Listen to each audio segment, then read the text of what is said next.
Okay, hello and welcome. I'm Shireen Khan, Vice President of Operations and Strategy at Thresholds, Illinois' oldest and largest provider of community mental health services, and I'm also social work expert for SMI Advisor.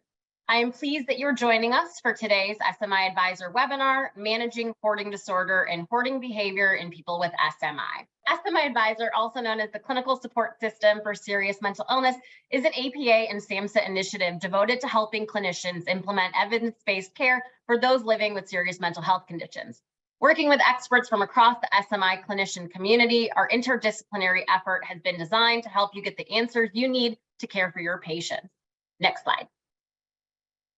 Today's webinar has been designated for 1 AMA PRA Category 1 credit for physicians, 1 continuing education credit for psychologists, 1 continuing education credit for social workers, and credit for participating in today's webinar will be available until September 26, 2023. Next slide. Slides from the presentation today are available to download in the webinar chat. You can select the link to view. And next slide. Captioning for today's presentation is available. You can click Show Captions at the bottom of your screen to enable. Click the arrow and select View Full Transcript to open captions in a side window. Next slide. Please feel free to submit your questions throughout the presentation by typing them into the question area found in the lower portion of your control panel. We will reserve 10 to 15 minutes at the end of the presentation for Q&A. And next slide. Now, I'd like to introduce you to the faculty for today's webinar, Kaylee Mullins, who's an LCSW. She's a licensed clinical social worker in Chicago and has over 8 years of experience working with adults with serious mental illnesses in the community. She serves as a program director at Thresholds, the same place that I work, a Chicago-based community behavioral health organization. Kaylee, thank you so much for leading today's webinar, and I will turn it over to you and see you back for Q&A. Thank you so much, Shireen. Thank you all for having me. I have no disclosures to share with anyone today. And our learning objectives are as follows. It's my hope today that you will learn the clinical definition of hoarding disorder and how to identify hoarding behavior in populations with differential diagnoses, to recognize the psychological and emotional factors associated with hoarding behavior and hoarding disorder, and explore evidence-based assessment tools to evaluate and measure the severity of hoarding symptoms, as well as learn appropriate interventions to apply to your clinical practice. So I think it's important to start off with a history of hoarding disorder. Hoarding disorder and hoarding behavior was not a specific diagnosis as we know it now. In 1980, around the release of the DSM-3, hoarding behavior was considered a markedly peculiar behavior for diagnostic criteria associated with schizophrenic disorder. In 1994, collecting items is referred to as a positive symptom of schizophrenia, and extreme hoarding was associated with OCD, obsessive compulsive disorder. However, it wasn't directly stated in the diagnosis of obsessive compulsive disorder. It's referenced as part of the differential criteria for obsessive compulsive personality disorder. So if you look through the differential material, if someone had, quote, extreme hoarding behavior, they were most likely qualified for a diagnosis of OCD. However, after much advocacy, hoarding disorder becomes its own diagnosis with the DSM-5. And it is housed under obsessive compulsive and related disorders. Hoarding behavior is still referenced as a feature of OCD when it's compulsive and tied to an obsession. However, hoarding behavior may also indicate a diagnosis of schizophrenia when it is rooted in delusion. So we'll talk a little bit more about those differential diagnoses in further slides. So what is hoarding disorder as we know it now? It is a persistent difficulty in discarding or parting with possessions, regardless of actual value. Difficulty due to perceived need to save and distress associated with discarding. And difficulty discarding results in the accumulation that congests active living spaces. And clinically significant distress and impairment is present, particularly when considering discarding items or parting with valued possessions. So how do we simplify that to make it a more actionable diagnosis? I want you to remember three things. Acquisition and saving. Is someone actively acquiring items and saving them regardless of actual value? Is there distress involved with the thought of parting with a possession? And is there clutter present in a way that impairs someone from using their space for its intended purpose? So is the bedroom so full of belongings that the person can't sleep in their bed? Or is the kitchen so full of belongings that the person can't cook on their stovetop in a way that they would need to use the space to its fullest potential? I also like to think of hoarding as kind of an iceberg, right? When you are communicating with someone who is experiencing hoarding disorder, or in someone's living space who lives with hoarding disorder or is engaging in hoarding behaviors, what you see is the clutter of the living space. You see the person's attempts to save items regardless of their actual value and acquiring, right? So maybe someone has a difficult time going to the store and not making a purchase. Or, if someone is kind of going through alleys and looking for items, if they see something that kind of matches their criteria for something that they'd want to save, they'd have a hard time walking away from that item. But what you don't see when you see the person in front of you is other diagnoses of mental illness or mental health difficulties in general. Maybe a family history of hoarding disorder. There's a high correlation between family history of hoarding disorder and someone actually meeting criteria for hoarding disorder. Struggles with executive functioning. So someone might have difficulty with organization. They might have difficulty with prospective memory, which we'll talk about in a little bit. Difficulty with categorization. So skills that someone with a healthy brain might take for granted. If I'm looking at an object and I know it goes in the kitchen because it's a food item, or maybe a Q-tip goes in the bathroom, I can easily call to mind what room that belongs in. Someone with hoarding disorder and struggles with executive functioning might have a hard time telling you what room that goes in. Personality features. We'll talk a little bit about the personality features that are common amongst folks with hoarding disorder in a future slide, as well as health. Does someone have a serious physical condition that impairs their ability to clean their space or organize their space? Those are all things to take into consideration when you're intervening. Memory. Can someone remember where they've put something? Can they remember what room houses what particular object in a way that would keep a space organized? And trauma. There's a high correlation between an experience of a traumatic event and hoarding disorder, all of which, when you think of interventions, need to be considered for someone who's experiencing hoarding disorder or hoarding behavior. So about 95% of people with hoarding disorder have a comorbid mental illness. Most commonly, we see major depressive disorder, an attention deficit or hyperactivity disorder, generalized anxiety disorder, and social phobia. I hear often that hoarding disorder is an anxiety disorder. And what folks typically mean by that when they say that is oftentimes when you talk to someone who has hoarding disorder and they want to acquire an item, or they're holding an item and you're asking them to put it somewhere to encourage organization in the living space. The anxiety is so high such that someone is worried about making the wrong decision. Or when you think about parting with an item, the person might think, well, what if I need this item? And it creates such a severe anxiety that it ultimately leads to paralysis. The item gets placed on the ground, and that's kind of how items accumulate. As we talked about previously, folks with hoarding disorder often have co-occurring executive functioning challenges. So struggles with categorization, with perception, the ability to look at a space and see the clutter is often impaired with someone with hoarding disorder. Difficulty with decision making. So as I talked about with this kind of anxiety and decision paralysis, right?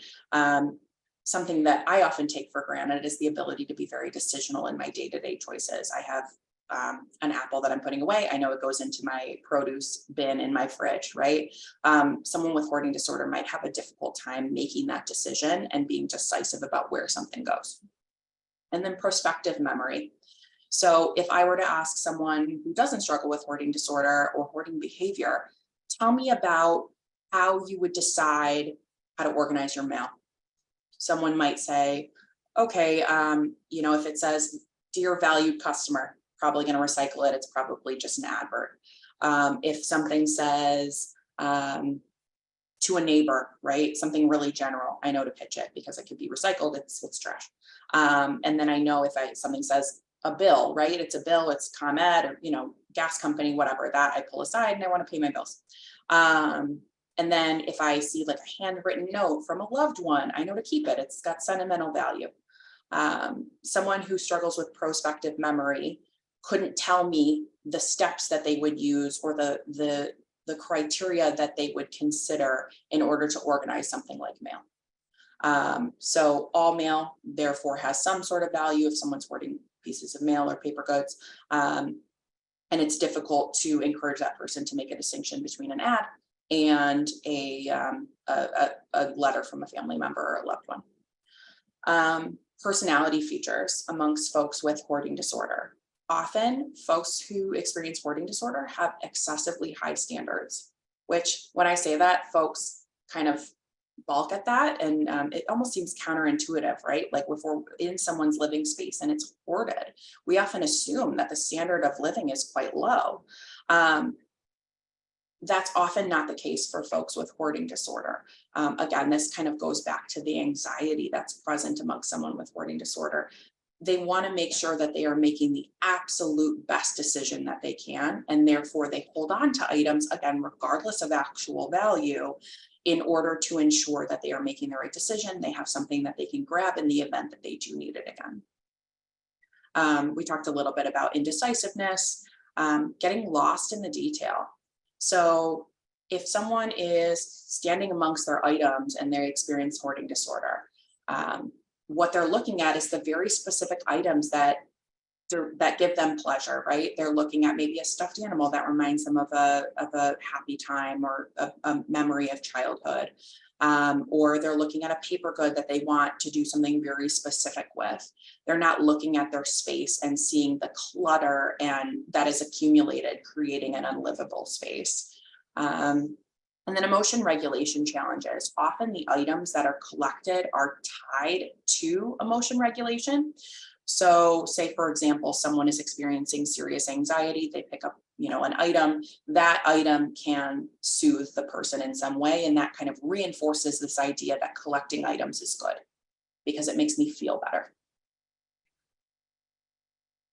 And I also just want to say, if anyone has any questions, please put them in the chat and we'll get to them at the end. So all this to say, why is learning about hoarding disorder and hoarding behavior amongst folks with SMI so important? I think most obviously, the behavior has the potential to create serious harm. It can contribute to homelessness. It can cause accidents. So if someone has a hoard and the piles are really high and those piles are unstable and fall, it can injure someone. It can cause the removal of children from the home and can even result in death. But it's also treatable. So we'll get into the different interventions that are helpful for folks who experience hoarding disorder or who exhibit hoarding behavior. It's also important to just be aware of hoarding disorder and hoarding behavior because you can't always see it. If you are site-based and someone's coming to you for service, it is so important that you ask questions about someone's living situation. Has anyone ever expressed concern about the cleanliness or organization of a living space? Has anyone offered to help you? These are important things to know because, and we'll get into more clinical assessment strategies, but it's important to get a good idea of what someone's living space looks like so you can intervene accordingly. And again, it can occur alongside other serious mental illness. So while a person might not meet criteria for hoarding disorder per se, they may exhibit behaviors that warrant intervention. So understanding appropriate interventions can simply strengthen your clinical practice and patient outcomes. So some assessment tools that we'll talk about. The clinical interview, to me, this is the most important. The clutter image rating scale, the Holmes assessment, and then other assessment considerations, which we won't delve into more specifically, but just something for your awareness. Assessing someone's executive functioning and the ability to categorize. Because if someone struggles with categorization and you give them homework and you say, I would love for you to organize this bookshelf, right? Something manageable that can be done in a specific time frame, and they struggle with categorization, you're essentially setting them up to fail. That's not a homework that they can complete without the appropriate interventions to address executive functioning challenges. Same with cognitive and physical abilities. If someone has a physical limitation and you're asking them to remove items from a room, we want to think about what's reasonable for that person to accomplish. So the clinical interview. The goal of the clinical interview is to learn why items are being saved and why are they important. This is so critical. Without understanding why items are being saved, we can't appropriately intervene. So you might say, tell me about X item. If you're in someone's living space with them, point something very specifically out and ask what it means to them. Where are the items being acquired? This is important because I think roughly 10% of folks with hoarding disorder also meet criteria for kleptomania.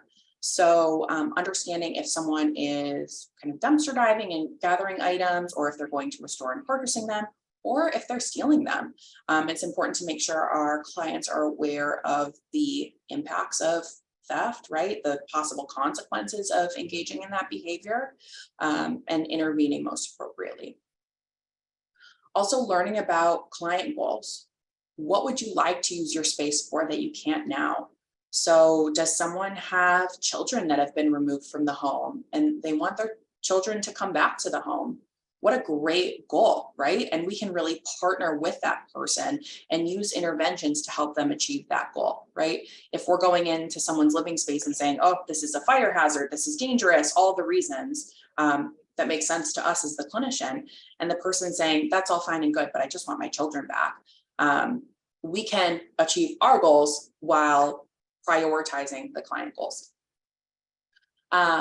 So also learning about history. What's worked for this person in the past? We don't want to duplicate an effort that's been tried and tried and tried again and hasn't been successful. So has anyone ever told you that they're concerned about your living space? This is kind of an area where you can assess someone's level of insight. Have you agreed with this person who's expressed concern about your living space? Folks with hoarding disorder have various levels of insight, right? As most people do. So someone might look around and say, yeah, I agree. It's hard to live in this space, but I can't fathom the thought of parting with my possessions. Or someone might say, they're so lost in the detail of their possessions that they might say, no, I'm fine, I'm happy, this is good for me. So knowing kind of what you're up against is pretty important when assessing. And then also just kind of learning about supports, right? If someone has a relative that has come in and expressed concern, is that a support system that we can tap and leverage as we intervene? Has anyone tried to help you before? What worked, what didn't? Again, not wanting to duplicate efforts and just finding common ground. So you're learning about, in the clinical interview, why someone is saving items. Here's some common themes that you might observe when interviewing folks who are hoarding.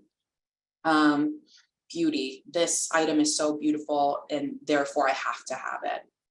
Memory, a particular item is tied to a specific memory.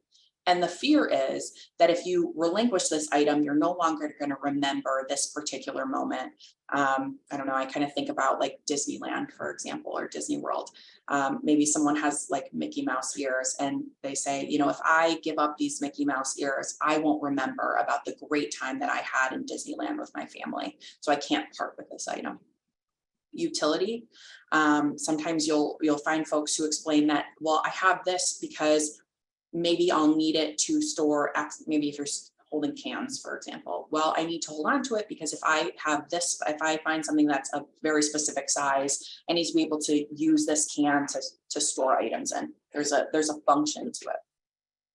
Uniqueness. So if someone says, well, you know, I've got all these different pens and each pen writes in a very specific way, it's very different from other pens that you see on someone's desk, for example.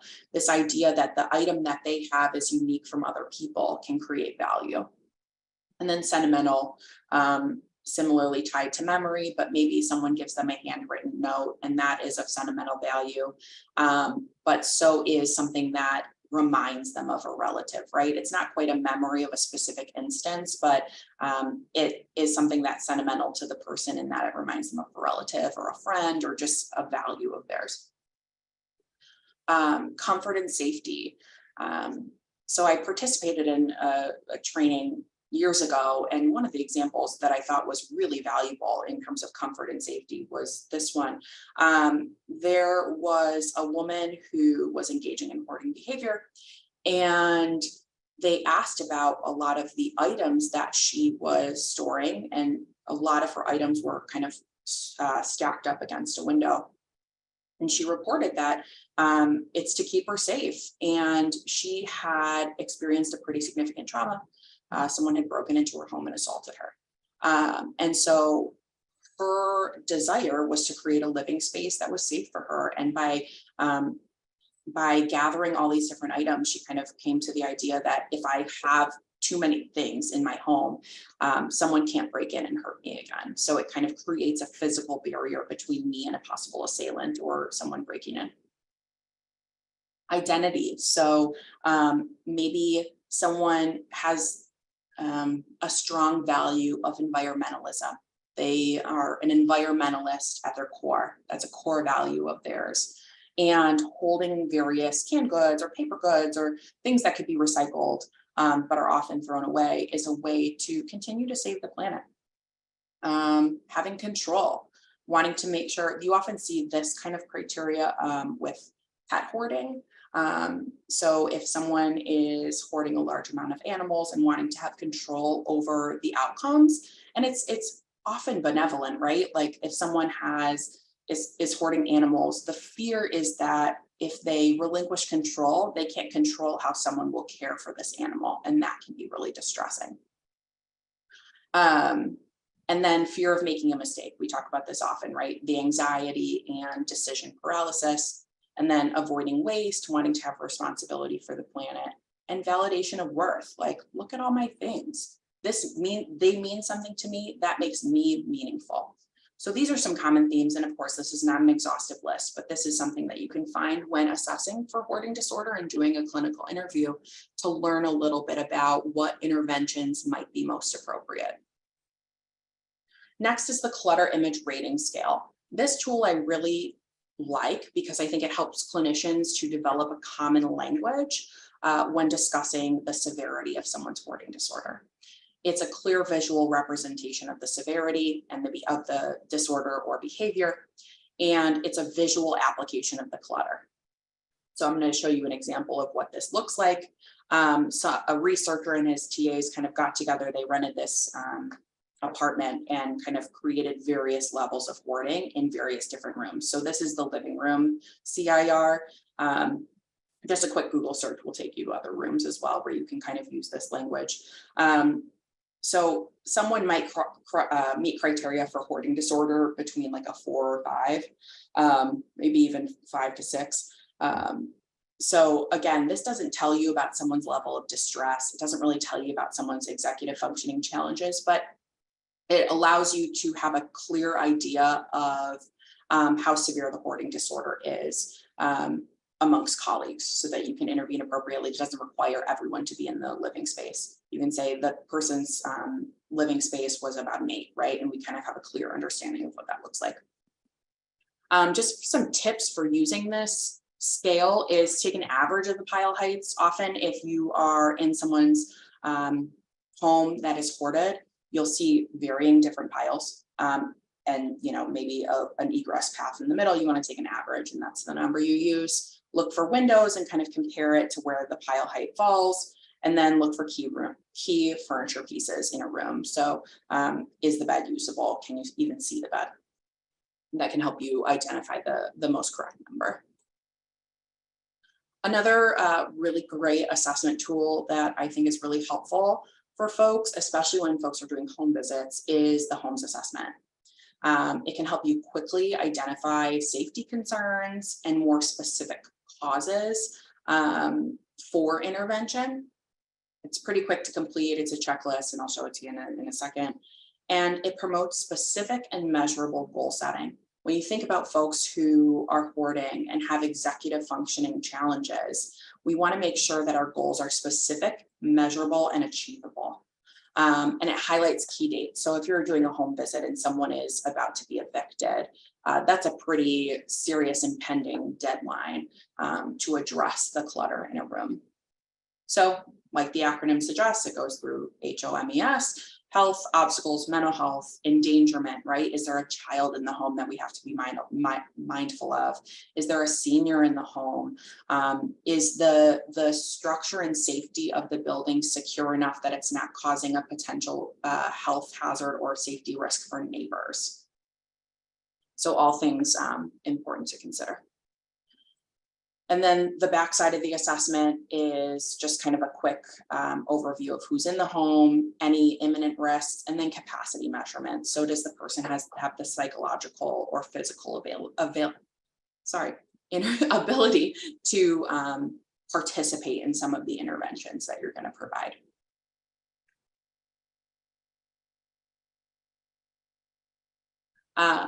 So what interventions might you provide? There's a lot of interventions that are helpful, the gold standard being CBT. So we'll kind of go through the different interventions that are helpful for folks who experience hoarding disorder and hoarding behavior.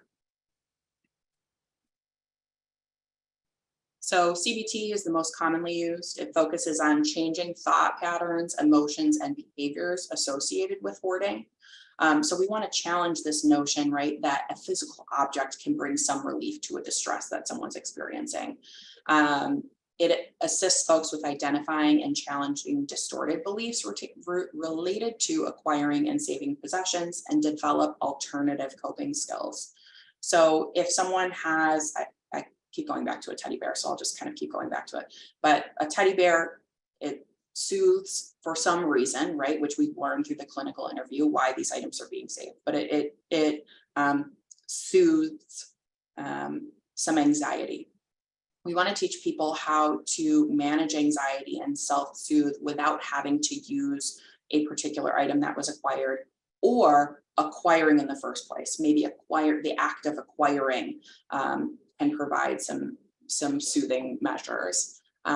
So a case conceptualization that I kind of model that I really appreciate is Stuckedy and Frost's case conceptualization model.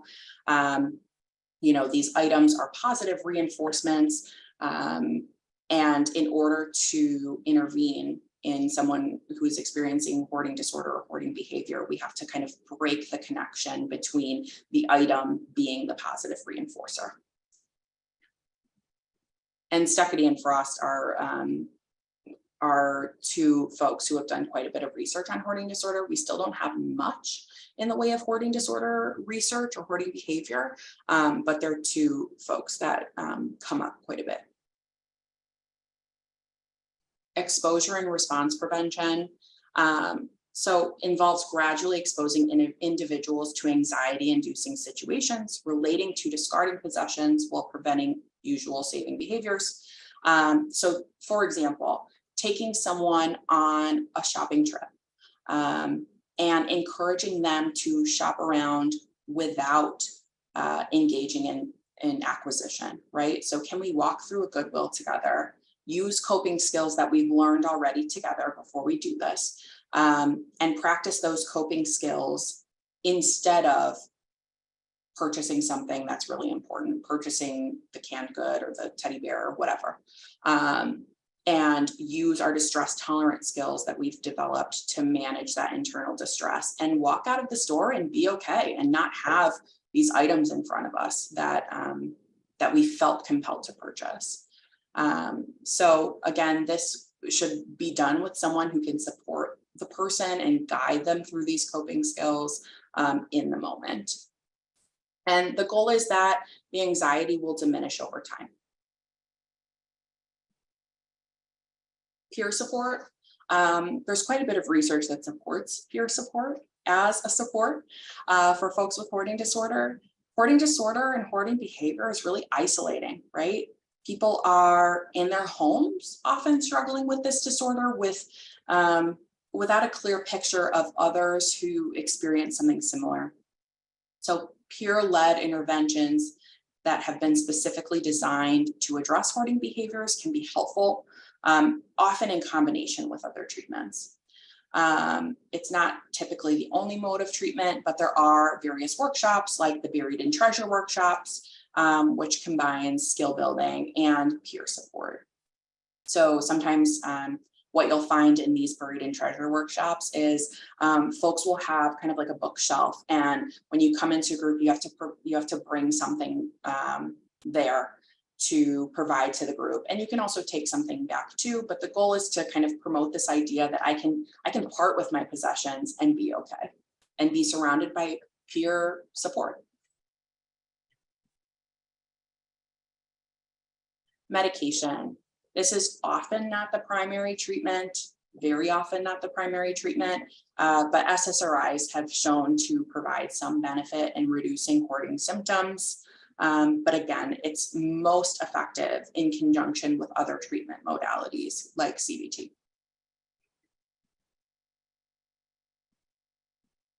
Skills training. So again, as I kind of touched on earlier on in my assessment portion, if someone is struggling with executive functioning or prospective memory, we have to teach these very important skills to folks who are struggling with hoarding disorder so that our interventions are more productive. So how can we teach someone organizational skills? How do we teach decision making? Something that I've used before in my clinical practice is kind of those big Post-it signs that you can just kind of peel off and hang on someone's wall. And I've made decision trees. If someone is struggling with decision making and we're trying to encourage someone to sort through various paper goods that they might be acquiring and saving and contributing to clutter, I'll write out a decision tree in collaboration with my client so that they can use it when I'm gone, right? The mail comes in every day. So if I'm sitting in front of my decision tree, I say, okay, does it say ComEd or People's Gas or some sort of utility? Yes. Okay, I'm going to put that to the right. Does it say valued customer? Yes. Okay, I'm going to put it to the left, and it's definitely probably getting recycled. Is it something that's handwritten from someone that I know? Yes. Okay, I'm putting that to the right.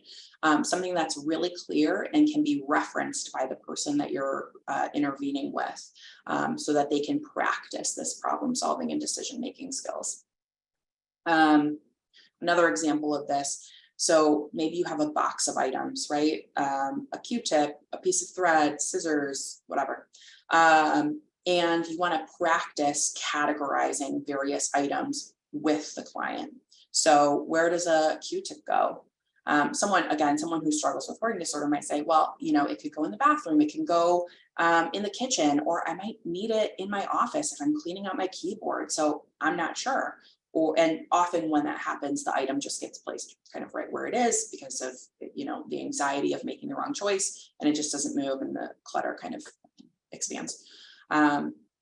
Practicing decision-making and categorization is really important here. So coaching the person that, okay, we're gonna look at where do we use the Q-tip the most? I most often use it in the bathroom. Okay, therefore it's going into the bathroom. Another skills training tool that I really like is kind of taking pictures of where things go and putting it on a cabinet. So I've used this in the past with folks. I've gotten kind of clip art labels and just labeled pictures, particularly if someone has low literacy, pictures of what goes into each cabinet, making it super easy for the person to put items where they belong instead of kind of getting stuck in that decision-making paralysis. And the goal to be that we organize the clutter that we have, discarding possessions when appropriate, and preventing the accumulation of clutter in the future. Supported cleanouts. You see this a lot on television. Supported cleanouts have the potential to be a really practical support, right? Like if someone's in their home, they're about to be evicted and there's a lot of items, right? Sometimes you just need to get the items out to save housing. However, it can also be really dangerous when not done appropriately. They're time and labor intensive and not what you see on television. They are often precipitated by a lot of CBT and skills training to support the person with managing the distress associated with a supported cleanout. You must have a safety plan in place. I cannot stress this enough. There are people, very honestly, who have completed suicide after I would call it an unsupported cleanout, where items are a person's most valued possessions have been taken from them. And there was no backup plan, no coping skills taught. The person then feels isolated, worthless, without a connection to their most important values. So it's typically done, supported cleanouts are typically done by a team, which includes practitioners, as well as kind of tapping some organizers who can support with the goal of organizing, discarding, and donating items. Just note how I'm using the word discard instead of throw away, right? We want to disconnect the idea that we view these items as trash. While some things very honestly might look like trash to us, again, one of the indicators that someone is struggling with hoarding disorder is that they're collecting an item regardless of their actual value, like a paper good or an empty jar or something like that. What might be not important to me could be very, very important to someone else. So we want to use language that reflects that value, and be supportive of our clients.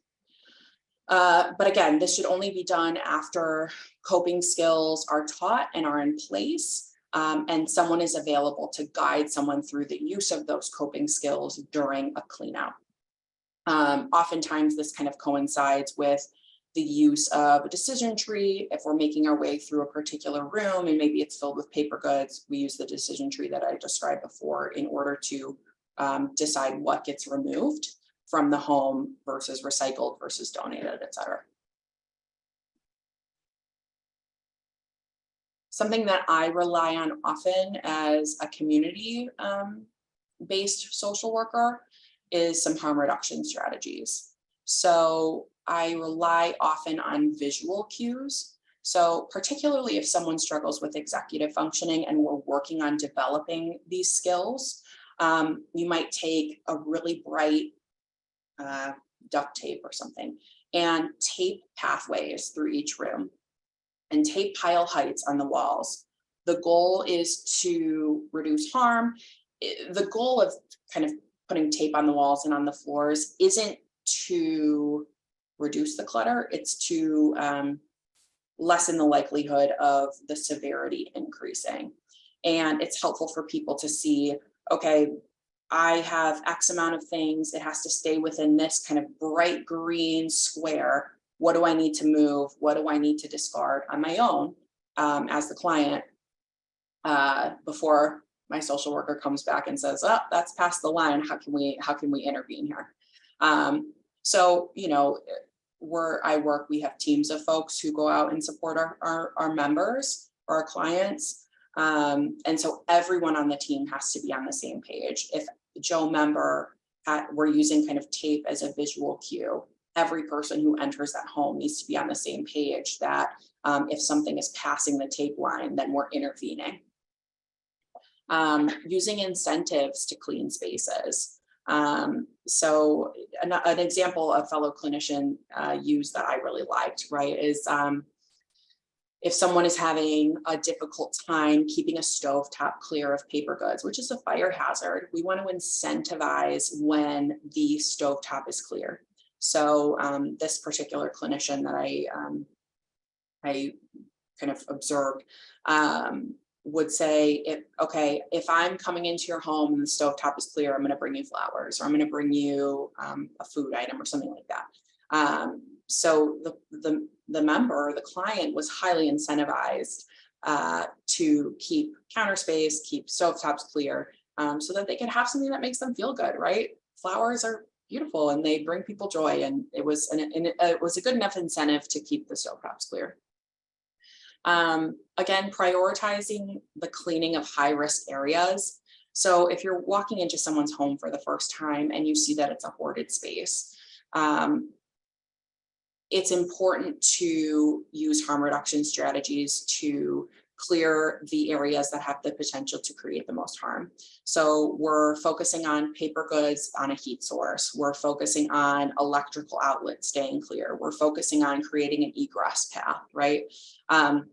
While we're doing other interventions like CBT, coping skills, teaching coping skills, and addressing someone's cognitive or intellectual difficulties so that they can be more participatory. We're doing all of that, and we're also addressing the fire risk. And then set up systems to minimize the acquisition and maintain organization. So again, having flow charts up on the wall, something that's really visible, really big, so the person can default to that instead of trying to think through something on their own. And the goal being that eventually it becomes second nature because you're teaching a skill.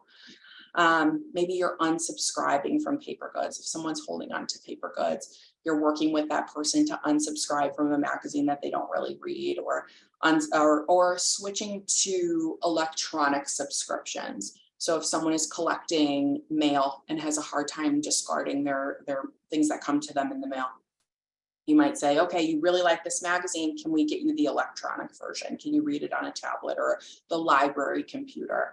Can we have it sent to your email as opposed to into your home? So these are kind of some harm reduction strategies that you can employ in order to intervene assertively, quickly, and address when you walk into a home and it's hoarded. So service provision. What's the best way to provide service?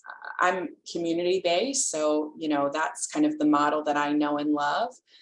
Being in someone's home that's hoarded is the best way to address it, right? If to do a supported clean out, to teach skills, you need to kind of see what you're working with in order to be most effective. But you can also do this by partnering with your local housing authorities. If you provide service site-based and you know that someone's struggling with hoarding and they're at risk of eviction, maybe they received notice or something, creating partnerships with your local housing authorities can be really effective. There are some really good models that are already in place. One that just comes to mind more immediately is in Canada. I can't quite recall where, but there are some instances where social workers will be tapped by the local housing authority to intervene very specifically in homes that are hoarded. And the goal is to keep people housed. That particular housing authority is really invested in maintaining housing for their folks. So if you know someone who's struggling with hoarding disorder, reach out to your local housing authority and learn what services that they might have available. Or create peer support groups. Again, hoarding disorder and hoarding behavior can feel incredibly isolating. So it's important that we create a peer network for folks to learn that they're not alone in this, to partner with people who are also invested and motivated to address their hoarding. And even if someone's not, like some peer support groups can really help with insight building. I think it feels really different, right? If a peer is telling you, hey, this is a problem, neither of us should live this way. That feels really different than kind of Susie social worker coming in and saying, hey, we've got to clean this pile. So I think, finding more peer support groups and making them available to our folks is so important. And with that, I will open the floor to questions and turn it back over to Shireen. Thank you so much. Thank you, Kaylee. So we do have a ton of questions, so I'm glad you ended. I tried to text you halfway through and just let you know, so thank you for that. Let's see. Sorry, I'm on the wrong side. Okay, so thank you for such an interesting, informative presentation. And before we shift into Q&A, I just want to take a moment and let you know that SMI Advisor is accessible from your mobile device. So you can use the SMI Advisor app to access resources, education, and upcoming events, complete mental health rating scales, and even submit questions directly to our team of SMI experts. So download the app now at smiadvisor.org/app. Okay, so we'll go into the Q&A. We'll try to get as many questions answered as possible. And then we'll talk about after. If your question was not answered, we do have a consultation service. but we'll try to get through many. So there was a very nice discussion. So I appreciate that there was, people were talking with each other, but there was a lot around lack of insight, right? So you did mention it a couple times, but really people are wondering, what do you do when somebody does not identify that their clutter or that their hoarding is getting in the way? They don't identify it as hoarding. They want to call it hoarding. And then, particularly when that, either is leading to safety issues or leading to issues with, like, if it's housing, when we have a housing inspection, that is going to become stay. So that's a long question, but basically, what do you do when people are unable to see that the hoarding disorder is an issue? How do you approach this? So one tip that I've learned, and I've used this tip very sparingly and with permission, is sometimes I'll take a picture of the space and show it to the person. And maybe I'll take a picture earlier on. And if I'm learning that I'm kind of struggling or rolling with resistance because someone doesn't identify hoarding as a struggle, I might show them the picture and say, what do you think of this living space? What does this look like to you? And sometimes the person will say, oh my God, how can anyone live that way? And then that's a good time to say, I took this picture with your permission, of course, earlier on in our working relationship. This is your living space. Because again, folks who struggle with hoarding disorder might be so lost in the detail and the specific items in their clutter that they're not seeing the big picture. They're not seeing the ways in which their space has become unlivable. It's almost like tunnel vision. So I'd consider using that. I'd also consider tapping some peer supports, but also, again, using the clinical interview to find out what the person's goals are, I think is so important, because someone might not say, well, I have this hoarded home and I'd like to address it. They might say, well, I want my kids to visit me from time to time. And the living space is a barrier to having my kids over, because my kids say I have a problem. I might not believe that, but my kids say it's true. So, okay, let's learn from the kids what they would like to see before they be comfortable coming to visit mom or dad. Yeah, thank you. So somebody did ask also about motivational interviewing, and it sounds like you're kind of describing that approach, right? To really figure out what is of value to them, what's important, because then they might be more likely to change the behaviors, whether or not they don't have to call it hoarding ever, right? They also don't. They can call it whatever they want, but how is it getting in the way of them reaching their goals? Right. So, and I think, go ahead. Well, I was going to say, I think hoarding, the diagnosis of hoarding or hoarding behavior is so heavily stigmatized. Like you see on television, kind of hoarding buried alive, these shows that are really dramatic and they pull you in, but that's not, there's so much more that goes into the creation of those shows than what they actually show you. So people feel ashamed. No one wants to call what they're living in a hoard. It's their most prized possession. So using language that exemplifies that you understand the value is really important. So the second part to that question is, what do you do when you're up against like a deadline, right? So for example, if it's, supported housing and there's an inspection or something that, you don't have the time to kind of lay the foundation and approach this in the full way that you laid out for us today. Any suggestions on how to manage that? Definitely. So I have a couple thoughts. My first being, sometimes homelessness is not the motivator that we think it is. So sometimes folks will go into a home and say, you're about to be homeless. We need to solve this problem.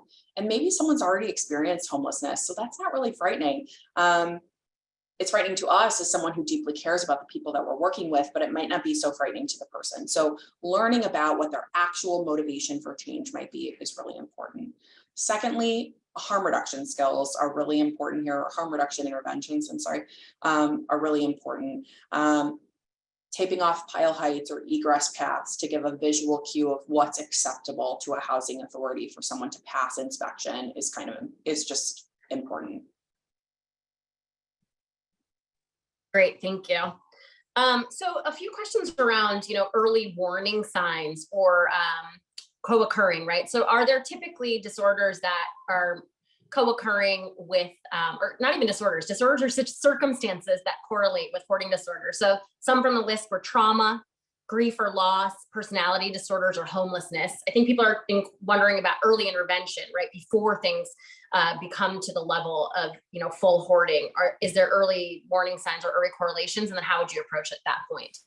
I think if there's ever an instance where someone is having a hard time parting with a possession, again, regardless of value, that's an early warning sign. Or if someone, just kind of anecdotally in my experience, I've found that oftentimes if someone has a history of homelessness, very often they have difficulty deciding what to part with. And that makes sense, right? If you are someone who has experienced street homelessness and you haven't been able to hold on to any of your most valued possessions, everything that you had was kind of relegated to a suitcase. It might be really hard to move into a living space, have more space for belongings, and then decide what to keep and what to part with when you've never had that opportunity before. So addressing any sort of executive functioning difficulties at the front end will make everyone's life easier kind of in the more medium to long term. Yeah, and I tried to answer this question in the chat about improving executive functioning. There's cognitive remediation therapy. So for anyone who had that question, if you go actually to our knowledge base at SMI Advisor, there's an answer card that will point you towards resources and how to help improve people's executive functioning. So another question is if you're unable to access the person's home. So whether it is that they come in to see you or you just don't have access to their place, but there's signs that there's hoarding disorder. How can you approach that when you're not able to fully do that full assessment? Sure.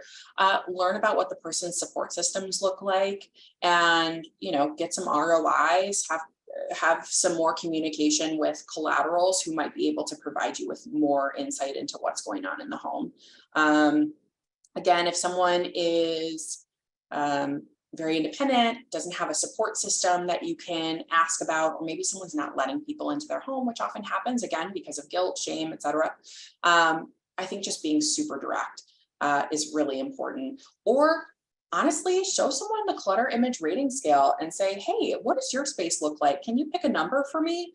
A lot of our assessments, they're not secrets from our clients, right? You can show someone the homes assessment. You can show someone the clutter image rating scale and ask someone to describe for you what their space looks like. Yes. So what I'm seeing in the chat is a little bit of, I would call it feels like hopelessness a little bit. I think people are feeling with some specific cases based on the lack of insight or based on just not being the barriers that they're really feeling, like hoarding is a really challenging disorder to help treat. I think a question that I see throughout that, and so I just want to acknowledge that it is challenging. I don't know, Kaylee, if you have an example that you could walk us through about how you have shown kind of the steps that we went through today actually have an impact. I think just to help tie that in, maybe an example of the person that you worked with, because I think that might help people see what this actually looks like. Sure. So at Thresholds, we call our clients members. So I have a member who I've known for as long as I've been at Thresholds, so almost a decade. And he struggles with hoarding disorder. And the first few years, very honestly, were us moving him from one place to another because he would collect so many items. The landlord would kind of catch wind of that and ask him to leave. And while he had distress parting with his items, he had a lot of it in storage. So the distress was, maybe about medium, mild to moderate. And so he just kind of leave his belongings and kind of restart in the next place. So what we started doing is before he moved into any space, we'd tape egress paths while simultaneously doing a lot of cognitive remediation to address the executive functioning, prospective memory, categorization, et cetera, the difficulties that he's been experiencing. We again used a lot of harm reduction skills. So in addition to taping pile heights and egress paths, we would also put pictures. His literacy was quite low, is quite low. So we would put pictures on cabinets of where things belong. We would help him find organizational tools with pictures on them. So, he was someone who really liked to collect phones and sunglasses and still does. The sunglasses have a drawer. The cell phones have a drawer and they're labeled with an image. So he knows that when he goes into his living space, the sunglass goes here, the cell phone goes here. And we're also practicing in real time non-acquiring shopping trips. So we'll go to Walgreens and this can be challenging, right? So there was a time we went to, I think it must've been Best Buy together. And this sales associate was really trying to sell him a phone, really trying. And I was hot because he has a lot of phones. And so that required me kind of saying, you know, tell me about why this particular phone feels so important. He'd kind of default to the sales associate. And ultimately it required us kind of stepping away, me calling the person over to me and saying, look, this person really is trying to make a sales pitch here. Let's have a conversation about whether or not this phone is actually useful, or if you have a phone that does something similar, and just kind of walk through the criteria that I might use to make a decision about whether this phone was an essential buy, or if it was something that we could walk away from and practice some coping skills. And we did just that. Mind you, there were a lot of failed shopping trips prior to this point, where maybe he got the phone anyway, or he got the sunglasses anyway, and we would debrief after the fact about why that felt so important. And that helped me adjust my approach, because if there was something that I wasn't thinking about as the clinician walking with him and joining him on these shopping trips, that informed my approach later. So if I knew he was going to say X thing as a rationale, I'm going to get ahead of that the next time. So it takes practice. I absolutely understand that it can feel really defeating when someone has low insight. But again, I think the clinical interview, learning why someone's holding on to things and learning about what their goals are, is essential. In this case, this particular member had a history of homelessness, and it was incredibly traumatizing, like it often is. And he was terrified of becoming homeless again. And we were on the same page in that. I didn't want him to become homeless either. So we talked about ways to avoid that. What had contributed to his homelessness in the past? Often it was the hoarding. And, you know, he's someone who does not identify as having a hoarding disorder, but he can say, you know, the way I organized my things wasn't appealing to the landlord, something like that. And I'll just adopt that language. How do we organize better? Yeah, that's a great case example. Thank you. And I think some of the questions I'm seeing, we only have time for maybe one more quick one, are related to really that line between just clutter and hoarding disorder. And I think there's a blurred line there. So I think I just want to reinforce that we're not saying that every cluttered space or every messy space is hoarding disorder, right? It's really when it gets in the way of the room being able to function as it's intended. And that's really when we want to think about it being more. So collections are okay, right? People having things they value is okay. Mess is okay. It's just when it gets in the way of their functioning or them being able to do what it is that they want with their life because of the anxiety or other things associated with the hoarding disorder itself. Definitely. And I'll even add to that. There are there have been instances where I have walked into someone's home and I thought, gosh, this person has hoarding disorder just based off the look of the space. And in part doing the clinical interview, I learned pretty quickly that there's no distress or need to hold on to these items, right? The person is in a wheelchair and just physically or have mobility concerns and they just physically can't get rid of the space. What they really need is a homemaker, someone who can come in and help them organize, because they're not tied to these items in a way that it would be hard to remove them in terms of kind of getting pushback or resistance. It was purely function. The person could not move in the way that they needed to keep the space organized. Great point. Thank you. And I see a resource in the chat I just want to call attention to. I did a quick Google search of it when I saw it in the question. It's called Buried in Treasures. And that's for the individuals to use themselves. So I saw a lot of people who don't have access to social workers or don't have the resources in the county or in the state that others do. And so I did a quick search and they do use evidence-based practices in order to work with a person. Obviously that is upon the person to take it. They have to be the ones to initiate that, right? So they have to be at the point where they're ready to make that change in terms of where they are in their stages. So, but I just wanted to call attention to that. And I think that's all we have time for in the Q&A right now, but I do want to remind you that we do have the consultation services available. So if there were, if you didn't get your question answered, or if you have additional topics covered in the webinar that you want to discuss with your colleagues in the mental health field, you can post a question or comment on SMA Advisor's webinar roundtable topics discussion board. That's an easy way to network and share ideas with other clinicians who participate in this webinar. And if you have questions about this topic specifically, or any other things related to evidence-based care for people with serious mental health conditions, you can get an answer within 1 business day from one of our SMI advisors, national experts. And this service is available to all mental health clinicians, peer support specialists, administrators, and anyone else in the mental health field who works with individuals who have SMI. And if it's something that's outside of our area of expertise, we can link with Kaylee to make sure you get an answer specific to this topic today. So SMI Advisor offers more evidence-based guidance, such as the SMI 101 Resource Center. And this center provides an array of resources to help clinicians master foundational knowledge and skills around SMI. So you can access the Resource Center by clicking the link in the chat or by downloading the slides. And to claim credit for today's participating in today's webinar, you need to meet the requisite attendance threshold for your profession. And after the webinar ends, you please click next to complete the program evaluation. The system then verifies your attendance and for credit claim. And this can take up to 1 hour and can vary based on local, regional, and national web traffic and usage of the Zoom platform. And lastly, please join us next week on August 4th as Dr. Nev Jones presents strategies for improving client engagement in psychosis services across the lifespan. Again, this free webinar will be August 4th at 12 p.m. Eastern, and that's Friday. Thank you so much for joining us. And thank you so much to Kaylee for such an informative webinar. And until next time, take care.